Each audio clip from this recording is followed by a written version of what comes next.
Hey model train fans, and welcome to the Union Pacific's Cascade Subdivision in N-Scale.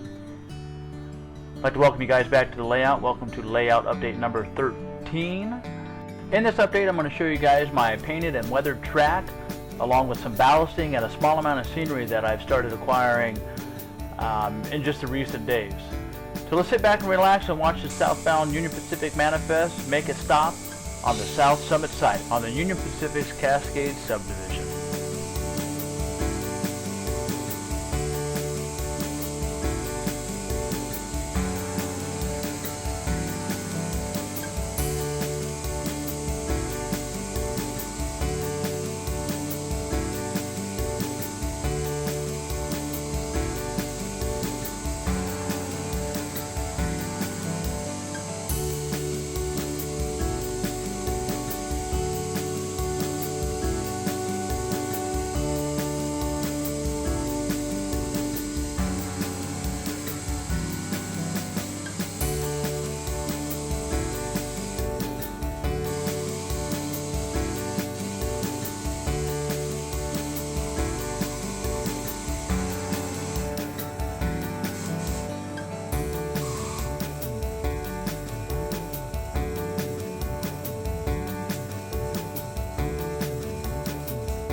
Okay, so I'm just going to kind of showcase my painted track and ties and the balance that I use in the next several minutes of this clip.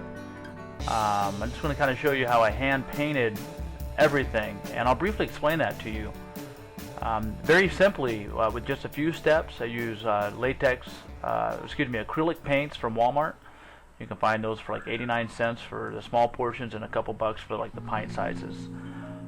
Anyhow, what I did is I took a white acrylic paint with 10 parts of water, where it's just kind of a white wash, if you will, and I used a sponge brush, and I went over the entire track and ties first, and then I would come back over after it had been dried, and I would paint the track with what's called a nutmeg brown, which has a little tint of red and a touch of mostly brown, but a little tint of red, and you'll be able to see that here.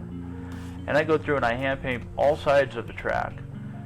And then I'll come back after that and I will take a light brown and I will paint certain areas to reflect that there's been some sun bleach in a lot of areas. So I go through and hand paint each tie to make it look and feel like some of the photographs that I looked at.